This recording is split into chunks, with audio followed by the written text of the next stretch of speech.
Subscribe করুন engineering science and technology চ্যানেলকে এবং বেল আইকনটি প্রেস করুন ইঞ্জিনিয়ারিং টিউটোরিয়াল সবার আগে পাওয়ার জন্য। হ্যালো ডিয়ার ফ্রেন্ড, স্বাগতম জানাচ্ছি নতুন আরও একটি ভিডিওতে। আমাদের এবারের ভিডিওর টপিকস হচ্ছে আইআর সেন্সর কীভাবে আপনি আপনার বিভিন্ন ধরনের হবি প্রজেক্টসে ব্যবহার করবেন এবং এই আইআর মডিউলগুলোকে কীভাবে ইন্টারফেস করাতে হয় অপ অ্যাম্পের সাথে এবং এই অপ অ্যাম্প কীভাবে বায়াসিং করতে হয় সব কিছু নিয়ে আমরা আজকের এই টিউটোরিয়ালটি দেখব। আপনি এই আইআর সেন্সরের মাধ্যমে থিপ ডিটেক্টর সেন্সর তৈরি করতে পারেন বা আপনি এটার সাহায্যে ডোর অ্যালার্ম তৈরি করতে পারেন, বিভিন্ন কিছু। তবে প্রথমেই দেখে নিই আমি যে সার্কিটটা তৈরি করেছি, এই সার্কিটটা কীভাবে তৈরি করতে হয় আমি সম্পূর্ণ সিমুলেশনটা আজকে আপনাদেরকে দেখাবো প্রোটিয়াস সফটওয়্যারের সাহায্যে। তো প্রথমে দেখে নিই এটা ওয়ার্কিং প্রিন্সিপালটা কি, অ্যাকচুয়ালি এই সার্কিটটা কীভাবে কাজ করে। ওকে, তো এখানে একটা আইআর মডিউল রয়েছে, আমি ফোকাসিং করছি। সো এই আইআর মডিউলটা হাতে তৈরি করা, এখানে একটা আইআর ট্রান্সমিটার এবং একটি আইআর রিসিভার রয়েছে। আমি আরেকটু কাছ থেকে যদি দেখাতে পারি তাহলে আপনারা বুঝতে পারবেন। সাদাটা হচ্ছে আইআর ট্রান্সমিটার এবং কালো রঙের যেটা দেখতে পাচ্ছেন সেটা হচ্ছে আইআর রিসিভার। এবং আমরা যেহেতু জানি আইআর আউটপুটের যে সিগন্যালগুলো হয় এগুলো লো সিগন্যাল হয়, সেটাকে কি একটু বর্ধিত করতে হয় অপ অ্যাম্প আইসির সাহায্যে। সো অপ অ্যাম্পের জন্য এখানে যে মডিউলটা রয়েছে এখানে আমি ব্যবহার করেছি অপ অ্যাম্প অর্থাৎ অপারেশনাল অ্যাম্প্লিফায়ার, ঠিক আছে। এবং এটা কীভাবে বাইসিং করছি আমরা আসছি একটু পরে। তো প্রথমে আমরা কার্যপ্রণালীটা দেখি। যদি আমি এই সেন্সরটাকে বাধা দিই, খেয়াল করবেন আমার এই যে বাতিটা জ্বলছিল সেটা বন্ধ হয়ে যাচ্ছে।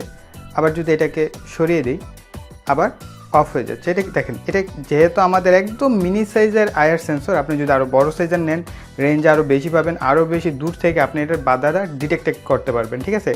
এক প্রকার ওয়্যারলেস কমিউনিকেশনের মতো। দেখেন যখন এটাকে উপরে নিয়ে যাচ্ছি ব্যাস বন্ধ। যে কোনো কিছু আপনি যদি হাতও রাখেন সমস্যা নেই, ঠিক আছে। সো এটার সাহায্যে আপনি বিভিন্ন ধরনের কম্পোনেন্ট তৈরি করতে পারবেন। তো চলুন আমরা চলে যাই কম্পিউটার স্ক্রিনে, সেখান থেকে দেখি যে এই আইআর সেন্সরটা অ্যাকচুয়ালি কীভাবে তৈরি করতে হয় সেই ব্যাপারটা নিয়ে। তো চলুন চলে যাই আমরা কম্পিউটার স্ক্রিনে। ওকে, আপনারা স্ক্রিনে একটি পিডিএফ ফাইল দেখতে পাচ্ছেন যে আমি একটা পিডিএফ ফাইল ওপেন করেছি। তবে এই পিডিএফ ফাইলের কথাবার্তায় যাওয়ার পূর্বে আমি আপনাদেরকে বলে দিতে চাচ্ছি অপ অ্যাম্পটা আসলে কী বা অপ অ্যাম্প প্রসেসটা কেন ব্যবহার করা হয় সেই ব্যাপারে। যারা একেবারে বিগিনার রয়েছেন তাদের জন্য বলছি, আর যারা জানেন তাদের জন্য অ্যাকচুয়ালি না। অ্যাকচুয়ালি আমি যেভাবে বলবো যে আমার প্র্যাকটিক্যাল এবং থিওরির কম্বিনেশন একটা আমি আমার মতো করে আমি আপনাকে বোঝানোর চেষ্টা করছি, ঠিক আছে। এটা কোনো বইয়ের একদম লিখিত ভাষা না যে আমি যেটা বলবো, ঠিক আছে। তো অপ অ্যাম্প হচ্ছে এমন একটি প্রক্রিয়া অর্থাৎ অপারেশনাল অ্যাম্প্লিফায়ার, এমন ধরনের একটি প্রক্রিয়া যেখানে দুর্বল অনেক সিগন্যাল থাকে। সাপোজ আমরা যে আইআর সেন্সরটা দেখলাম একটু পূর্বে, একেবারে ছোটো মানের একটা আইআর সেন্সর, এবং এটার আউটপুটে যে সিগন্যালটা থাকে সেটা কী হয়ে থাকে দুর্বল মানের একটা সিগন্যাল। সো এই দুর্বল মানের সিগন্যাল দিয়ে আমরা কিন্তু কোনো কাজই করতে পারবো না। সাপোজ দুর্বল সিগন্যাল বলা হতে পারে যে এটা হচ্ছে 2.5 ভোল্ট বা 3 ভোল্ট বা 2.0 কম ভোল্টেজ। সো এত কম পরিমাণ ভোল্টেজ দিয়ে কি আমরা মাইক্রোকন্ট্রোলারে টিকার করতে পারবো না, এনি 55 আইসিতে টিকার করতে পারবো না, কোনো কাজে আসবে আমাদের, কোনোই কাজে আসবে না, তাই না। সো এই ধরনের দুর্বল সিগন্যালকে সবল একটি সিগন্যালে কনভার্ট করা বা রূপান্তর করাই হচ্ছে এই অপ অ্যাম্পের কাজ অর্থাৎ অপারেশনাল অ্যাম্প্লিফায়ারের কাজ। সো এই অপ অ্যাম্প আমরা বই পুস্তকে নানাভাবে পড়েছি, ইনভার্টিং, নন ইনভার্টিং, ঠিক আছে। তো এত জটিলতায় যাচ্ছি না, আমি আপনাদের একদম সহজভাবে প্র্যাকটিক্যালি আজকে দেখাচ্ছি যে অপ অ্যাম্প আপনি কীভাবে বায়াসিং করবেন। এবং মজার একটা ব্যাপার হচ্ছে আপনি যদি এই প্রজেক্টটা শিখতে পারেন, সো আপনি এটার সাহায্যে মিনি অনেক প্রজেক্ট তৈরি করতে পারছেন। যেমন ধরেন আপনি যদি হোম সিকিউরিটি সিস্টেমে ইউজ করেন, ঠিক আছে, আপনি আপনার হাত রাখলেন, ঠিক আছে, একটা অ্যালার্ম বেজে উঠলো বা আপনার দরজার সামনে এসে জাস্ট আপনি দাঁড়ালেন, তখন একটা দেখা গেছে যে আপনার ঘরের যে কলিং বেলটা আছে সেটা বেজে উঠলো। আপনি এই ধরনের কিন্তু হোম অ্যাপ্লায়েন্সগুলোকে আপনি অটোমেশন করতে পারছেন। সো মজাদার একটি প্রজেক্ট, আপনারা আশা করি এনজয় করবেন। সো এনজয় করার পূর্বে অবশ্যই ভালো মতো জেনে বুঝে দেন সার্কিট বানাবেন, ঠিক আছে। না বুঝে সার্কিট বানায় হচ্ছে মেকাররা। সো আপনারা যারা ভিডিও দেখেন তারা অবশ্যই জ্ঞানী গুণী এবং মেধাবী। সো আপনারা মনোযোগ দিয়ে আগে ভিডিওটা দেখেন আমি কি বলি দেন। সো অনেকক্ষণ এই স্ক্রিনে আমি এই পিডিএফটা পুশ করে রাখার একটা কারণ আছে, দেখেন। সো আপনারা কিন্তু এই জিনিসটা পড়ে নিতে পারবেন। আমি আস্তে করে স্ক্রল করে নিচ্ছি, আপনারা এটা স্ক্রিনশট নিয়ে বাকি অংশটুকু পড়ে নেবেন। ওকে, তো দেখেন এখানে 6টা মডেল রয়েছে অপ অ্যাম্পের। এই 6টা মডেলের যদি যে কোনো একটা আইসি আপনার হাতে থাকে বায়াসিং হবে একই রকম, ঠিক আছে। LM324, LM324A, LM224, LM2902, LM2902V, NCV2902, অর্থাৎ এগুলো হচ্ছে single supply quad operational amplifier. এই আইসিগুলো কোয়াড বলতে বোঝায় 4, ঠিক আছে, অর্থাৎ আমরা যদি 1কে 4 দিয়ে ভাগ করি তাহলে 1-এর ভিতরে আমরা 4টা অপশন পাচ্ছি, অর্থাৎ আমরা যে আইসিগুলো ব্যবহার করব সেটার ভিতরে আসলে অ্যাকচুয়ালি একটা অ্যাম্পলিফায়ার থাকে না, 4টা অ্যাম্পলিফায়ার থাকে। মজার না ব্যাপারটা? ঠিক আছে, আপনারা এখান থেকে ফিচারগুলো পড়ে নেবেন। সো আমি সরাসরি যেটা ইম্পর্টেন্ট টপিক সেখানে চলে যাচ্ছি। পিন কানেকশন, এটা আমাদের দরকার। এটা হচ্ছে টোটাল 14 পিনের একটা আইসি। এখানটায় খেয়াল করেন, মাউসটা আমি যেখানে ধরেছি এখানে দেখেন, এক হচ্ছে আউটপুট 1, তারপরে হচ্ছে ইনপুট 1, তারপরে VCC, input 2, output 2, output 3, input 3, ground, input 4, output 4, অর্থাৎ টোটাল 14টা পিন রয়েছে। একটু মনোযোগ দিয়ে দেখেন যে এখানে ত্রিভুজ আছে কয়টা ভিতরে, 1টা 2টা 3টা 4টা, তার মানে এই ত্রিভুজ দিয়ে কি আমাদের অপ অ্যাম্পের আমরা কী করে থাকি, সিম্বল চিনে থাকি। আমরা বই পুস্তকে অনেকে পড়েছি যে, এবং চিত্র এঁকেছি ইনভার্টিং, নন ইনভার্টিং, ইনভার্টিং নন ইনভার্টিংয়ের অনেক রকম, তাই না? সো এখানে দেখেন মাইনাস নিয়ে কাজ করলে আমরা এক ধরনের আউটপুট পাবো, প্লাস নিয়ে কাজ করলে আরেক ধরনের আউটপুট পাবো। সেই উপরে ডিপেন্ড করে কি আমরা বলে থাকি ইনভার্টিং নন ইনভার্টিং। সো এত জটিল করবো না আমি ভিডিও, জাস্ট আপনাদের এইটাই বোঝানো যে দেখেন আমরা একটা আইসির ভিতরে 4টা অপ অ্যাম্প থাকে এবং আমাদের পিনগুলো দেখে নিতে হবে যে কোন পিনে কি, যেমন 2 নাম্বার পিনে নেগেটিভ, 3 নাম্বার পিনে পজিটিভ, এবং এটার আউটপুট কোথায়, এই আউটপুট 1 1 নাম্বার পিনে। জাস্ট এগুলো মাথায় রাখতে হবে। তারপরে ভিসিসি কি, আমাদের আইসির ভিসিসি হচ্ছে 4 এবং আইসির গ্রাউন্ড হচ্ছে 11, ঠিক আছে? সো এইভাবে আপনারা এই ব্যাপারগুলো একটু খেয়াল করবেন। সো এটার জন্য আমি প্রথমে আপনাদের আইসি সম্পর্কে জানালাম। আপনারা এই যে এটা স্ক্রিনশট তুলে আপনারা এই অপশনগুলো পড়ে নেবেন, আপনাদের ডাটা শিট ডাউনলোড করার কোনো দরকার নেই, ঠিক আছে? সো আমরা এখন চলে যাব প্রোটিয়াসে। ওকে, আমি প্রোটিয়াস সফটওয়্যারটা ওপেন করে ফেলেছি। এখন আমি আপনাদেরকে আইআর যেহেতু আমাদের প্রোটিয়াসে নেই, সো আমি এক কাজ করি, 2টা এলইডি দিয়ে আপনাদের দেখিয়ে দিয়ে আপনার বাইসিংটা কীভাবে করবেন। তো এখান থেকে অপটিক ইলেকট্রনিক্স, একটু আইআর টাইপ দেখতে এরকম কোনো এলইডি আছে, ইয়েস আছে। তো এটাকে আমি নিলাম, সো এটাকে আমি রোটেট করে নিচ্ছি, দেন এই পাশে আরেকটা বসাচ্ছি। তো এটাকেও আমি রোটেট করি, এটাকে আমি এক্স মিরর করি, এটাকে ওয়াই মিরর করে দিই। ওকে, সো একটাকে আমি বানালাম ট্রান্সমিটার, ঠিক আছে? আমার বাম পাশেরটা হচ্ছে ট্রান্সমিটার এবং ডান পাশেরটা হচ্ছে রিসিভার, ঠিক আছে? আপনারা এই 2টা বাইসিং করবেন কীভাবে সেটা আমি একটু দেখাচ্ছি। সো আমি এখানে একটু এডিট করে লিখে দিচ্ছি, তাহলে আপনাদের উল্টাপাল্টা মনে হবে না। এটাকে লিখে দিই টিএক্স, এলইডিটা কেটে দেই, এলইডি এখানেই তো আমি লিখতে পারি, তাই না? এখানেই তো লিখে দিতে পারি টিএক্স অর্থাৎ ট্রান্সমিটার, এটাকে লিখে দিই আরএক্স অর্থাৎ রিসিভার। ওকে, এটা হচ্ছে আমাদের টিএক্স আর একটা হচ্ছে আরএক্স। আমি বলেছিলাম কি হোয়াইট কালারের আপনার ভিডিওতে যেটা দেখেছেন যে ওটা হচ্ছে ট্রান্সমিটার আর ব্ল্যাক কালারেরটা হচ্ছে রিসিভার, ঠিক আছে? তো আমি 2টা সিম্বল বানালাম, যদিও এটা তীর কি উল্টা দিকে হওয়ার কথা ছিল প্র্যাকটিক্যালি, সো সরি এটার জন্য, কেননা আমার প্রোটিয়াসে আমি ওরকম সিম্বল এখন করতে গেলে অনেক সময় লাগবে। তারপরে আমরা কি রেজিস্টর নেব 330 ওহম। এক্ষেত্রে আপনারা 1কেও ইউজ করতে পারেন, কোনো সমস্যা নেই। সো আমি একটা 330 নিয়ে নিচ্ছি। ওকে, সো 330 কেন, আমরা যদি এটাকে একটা দেখেন, এটার সিম্বলটা টিএক্স এর, অর্থাৎ এটা এক প্রকারের এলইডি, ঠিক আছে? এলইডি যেহেতু এটা আলো ট্রান্সমিট করা মানে কি আমরা লাইট ইমিটিং ডায়োড। সো এটাও কি এই ট্রান্সমিটারটাকে এক প্রকারের এলইডি, কিন্তু এটা আমরা খালি চোখে দেখতে পারি না, আমরা ক্যামেরা ধরলে বা ভিডিও ক্যামেরা ধরলে সেখানে আমরা দেখতে পারি যে এটা ব্লিঙ্ক করে, ঠিক আছে? বা এটার বাতি আলোটা দেখা যায়, খালি চোখে দেখা যায়, জাস্ট এতটুকুই ডিফারেন্স। ওকে, সো আমাদের এলইডি যদি হয় এটাকে আমরা বাইসিং করলাম, ঠিক আছে? এলইডির নিয়ম অনুযায়ী। কিন্তু আমরা এই পাশে যেটা আছে এখানে একটা আপনারা 1K অথবা 10K ইউজ করতে পারেন। সো আমি এক কাজ করি, এই রেজিস্টারটাকেই রোটেট করি, এটা এডিট প্রপার্টিসে যাই, কি এটাকে করে দিই 1K থেকে 10K আপনারা ইউজ করে দেখবেন। সো আমি এটা 10K দিয়ে দিচ্ছি, দেখবেন আসলে কোন ভ্যালুটা ভালো হয়, ঠিক আছে? দেন এটাকে আমরা কানেকশন করে দিচ্ছি, দেন এখান থেকে পাওয়ার নিব, এখানে +5 ভোল্ট সাপ্লাই দিবেন আর নিচেরটাকে গ্রাউন্ড সাপ্লাই দিবেন, আর এইটার মাঝ থেকে নেবেন আমরা আউটপুটটা নিব, ঠিক আছে? সো এটাকে একটু নিচে নামাতে হবে মেবি। ওকে, এই হচ্ছে আমাদের আউটপুট। আমি এইভাবে আমার আইআর সেন্সরটাকে আমি বায়াসিং করেছি, ঠিক আছে। সো আপনাদের জাস্ট দেখানো এই প্রসেসটা, কেননা এটা আসলে দেখার মতো কিছু ছিল না, একেবারে বিগিনার যারা অনেকে কনফিউজড হতে পারেন যে ভাইয়া কীভাবে কানেকশনটা করলেন আইআরের, ঠিক আছে। আমি একদম এইখানে আইআরের কানেকশনটা দেখাচ্ছি। এভাবে আপনারা আইআর সেন্সরটাকে কানেকশন করবেন, যেহেতু দুইটা থাকবে, একটা সাদা রঙের থাকবে ট্রান্সমিটার আর একটা ব্ল্যাক রঙের থাকবে এটা রিসিভার। আমরা এভাবেই কানেকশনটা করেছি এবং এখানে +5 ভোল্ট সাপ্লাই আর এই পাশে গ্রাউন্ড। এবং ট্রান্সমিটার মানে কি আমাদের এই বাতির মতোই, কিন্তু রিসিভারের ক্ষেত্রে কি উল্টা দিকে আমাদের রেজিস্টরটা কিন্তু খেয়াল করবেন, এবং এই দুটার মাঝখান থেকে আমরা আউটপুটটা নিয়েছি, ব্যাস এতটুকু। এখন আমরা চলে যাব কম্পোনেন্ট মোড। আমরা এখান থেকে LM324 আমরা যেটা ইউজ করেছি, অবশ্যই এটা দেখবেন, এই যে কোয়াড লো পাওয়ার অপারেশনাল অ্যাম্প্লিফায়ার, এটা নেবেন, ঠিক আছে। নিচেরটা দেখেন, এখানে কিন্তু একটা করে আসবে, সিঙ্গেল করে। আপনি যদি 4টা নেন তাহলে আমাদের একটা আইসির কাজ কমপ্লিট হবে, ঠিক আছে। আমরা একটা একটা করে নিয়ে কাজ করতে হয়, ওকে। তারপর আমাদের লাগবে একটা SG পট SG, ঠিক আছে। এটা হচ্ছে ভেরিয়েবল রেজিস্টরের জন্য আপনারা এটা লিখবেন, নিলাম। তারপর আমাদের আর কি লাগবে, 10K মানের দুইটা রেজিস্টর লাগবে, 10K রেজিস্টর 0.6 মেটাল ফিল্মের, ওকে 10K নিলাম। আর কোনো কিছু দরকার আছে আমাদের কি, আর একটা ডায়োড লাগবে।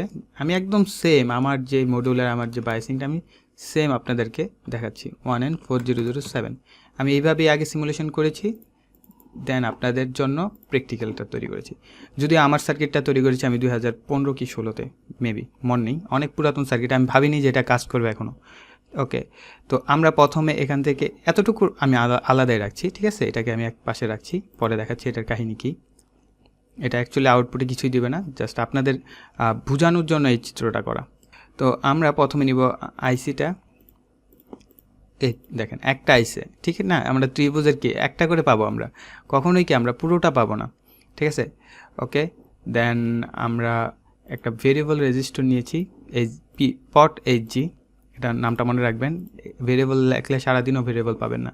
তারপর 10K মানের রেজিস্টর নিয়েছি, এটাকে আমি রোটেট করে নিই, ওকে।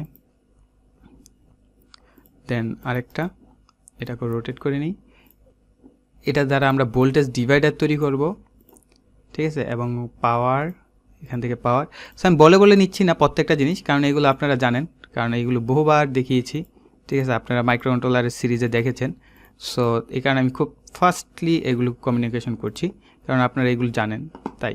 সো আমরা আবার এখানে একটা পজিটিভ ভোল্টেজ দিচ্ছি অ্যান্ড গ্রাউন্ড। আজকে কিন্তু আপনারা প্লাস পয়েন্ট দুইটা টপিকস একসাথে জানতে পারছেন। এক হচ্ছে অপারেশনাল অ্যাম্প্লিফায়ার সম্পর্কে, যদিও অপারেশনাল অ্যাম্প্লিফায়ারের উপর আমি একক একটা ভিডিও করব, এটা হচ্ছে জাস্ট আমাদের এই টিউটোরিয়ালের জন্যই। আর এখানে +5 ভোল্ট, এটা হচ্ছে রেফারেন্স ভোল্টেজ, গ্রাউন্ড এখানটায়, ওকে। এটা হচ্ছে আমাদের আউটপুট, ওকে। এখন আমরা দুটা প্রুফ নিব, এখানে দেখেন এই যে ভোল্টেজ প্রুফ রয়েছে, ঠিক আছে। আমরা এখানটায় ভোল্টেজটা সেট করি, এখানটা ভোল্টেজ প্রুফ একটা সেট করি, তাহলে আমরা বুঝতে পারবো যে অ্যাকচুয়ালি কী হয়, ওকে। সো আমাদের এই অপ অ্যাম্পটা এইভাবে কাজ করবে। আমরা 2.5 নিচে হলে আমাদের আউটপুটে দেখবেন যে 0-র কাছাকাছি একটা ভোল্টেজ থাকবে, অর্থাৎ আউটপুটে কিছুই দেবে না। যখন আমাদের এই ভোল্টেজ লেভেলটা 2.5 উপরে চলে যাবে, তখন দেখবেন আউটপুট একটা বেশ ভালো মানের একটা ভোল্টেজ দেবে। সো আমরা দেখা যাক কী হয় আসলে। আগে কথা না বলি, প্লে করি, ওকে। সো অলরেডি আমাদের এখানে দেখেন 2.499 মানে কি 2.5, এখানে আউটপুটে কি 4.5 ভোল্টেজ আছে, ওকে। আমরা যদি এটাকে কমাই, এই যে দেখেন নিচেরটা হচ্ছে মাইনাস, উপরেরটা হচ্ছে প্লাস। আমরা যদি উপরের দিকে চাপ দিই, আমাদের এই জিনিসটা ভেরিয়েবলটা কি উপরের দিকে উঠবে, অর্থাৎ আমাদের ভেরিয়েবলের মানটা কি কমতে থাকবে, আর নিচের দিকে আনলে ভেরিয়েবলের মানটা বাড়তে থাকবে, ঠিক আছে। সো আমরা মাইনাসের দিকে আনি আস্তে আস্তে। খেয়াল করেন যে 2.4 হয়ে গেছে আমাদের এই ভোল্টেজ লেভেল, এখানে কি 0.48, অর্থাৎ 0-র কাছাকাছি একটা ভোল্টেজ লেভেল চলে এসেছে। এখানে যদি আমার আউটপুটে কোনো কিছু লাগে, তখন কিন্তু আমাদের কাজ করবে না, ঠিক আছে। সো আমাদের এই যে আমরা আইআর পেয়ারটা তৈরি করলাম, এটাকে একত্রে মানে আইআর দুইটাকে একত্রে বলা হয় আইআর পেয়ার, অর্থাৎ এদের মধ্যে যে মডিউল তৈরি হয় সেটা আইআর পেয়ার মডিউল বলা হয়। সো আমরা এটার আউটপুটে যে ভোল্টেজটা পাবো সেটা পাবো আমরা 2.5, 6, 7, 8, 9 এই টাইপের একটা ভোল্টেজ, অর্থাৎ 3-র কম কিন্তু 2.5-এর বেশি একটা ভোল্টেজ পাবো। সো আমরা যেহেতু এরকম একটা ভোল্টেজ পাচ্ছি, আমাদের এটাকে কি অবশ্যই 4.5-এর কাছাকাছি নিয়ে যেতে হবে, কেননা আমাদের মাইক্রোকন্ট্রোলার বা আদার যে কোনো আইসি আমাদের 5-এর কাছাকাছি ভোল্টেজ বুঝে, তাই না। সো আমরা যদি একটা 5-এর কাছাকাছি ভোল্টেজ পাই, দেন এটাকে দিয়ে আমরা চাইলে ট্রানজিস্টরকে ট্রিগার করতে পারবো, আমরা রিলেকে ট্রিগার করতে পারছি, তাই না? সো তখন আমরা এসি লোডকেও কন্ট্রোলিং করতে পারছি। ওকে, সো আমি সেটাও দেখাবো। তো আমরা এইখানটায় তো বুঝতে পারলাম যে অ্যাকচুয়াল কী হয়। তো আমি আরেকবার দেখাচ্ছি, খেয়াল করবেন, একটু জুম করে দেখাচ্ছি যে যখন এটা কি 4-এর নিচে আমরা যত নিচেই যাচ্ছি না, এখানে কিন্তু 0.48 কনস্ট্যান্ট। যখন আমরা এটা বাড়তে 2.5-এর কাছাকাছি চলে যাবে বা এর উপরে 2. ওকে দেখেন, তখন আমাদের আউটপুট ভোল্টেজ 4.5। আমরা এখন যতই বাড়াই না কেন আউটপুটে কিন্তু আর খুব বেশি ভোল্টেজ বাড়বে না, ঠিক ওইটাই থাকবে, কনস্ট্যান্ট ভ্যালু। ওকে, সো এইভাবে আমাদের কাজ করে অপারেশনাল অ্যাম্প্লিফায়ার। আমরা দেখতে পারলাম যে 2.5 ভোল্টেজও কিন্তু এটা কাজ করছে এবং 2.5-এর উপরে যত ভোল্টেজই দিচ্ছে না কেন 4.4 দিয়েছে, তারপরে 4.5ই। সো আমরা একটা দুর্বল সিগন্যালকে সবল সিগন্যালে কনভার্ট করতে পারলাম এই অপারেশনাল অ্যাম্প্লিফায়ারের সাহায্যে। এখন আমরা কীভাবে সিকিউরিটি সিস্টেম তৈরি করতে পারি, ঠিক আছে? সো তার জন্য আমরা কী নিব, এখানটায় একটা জিনিস ইউজ করবেন, সেটা হচ্ছে আউটপুটে, স্টপ করে নিই, আউটপুটে একটা 1N4007 মানের ডায়োড ইউজ করবেন, কারণ এইখানটায় যদি কোনো কারণে কোনো নয়েজ আসে সেটাকে ফিল্টার করে ফেলবে, ঠিক আছে? দেন আমরা এখান থেকে একটা BC547 মানের একটা ট্রানজিস্টর নিব, এটাকে ওকে করে দিব। ওকে, BC54 মানের ট্রানজিস্টর নিলাম। এটা যদি আমরা বেসি ট্রিগার করি এবং এখানে যদি আমরা 12 ভোল্ট দিই, তাহলে কি আমাদের আউটপুটে 12 ভোল্টই পাচ্ছি, ঠিক আছে? সো আমরা এক কাজ করি, এখানে আপনাদের একটা টেকনিক দেখাচ্ছি। সাপোজ এখানে যদি আমরা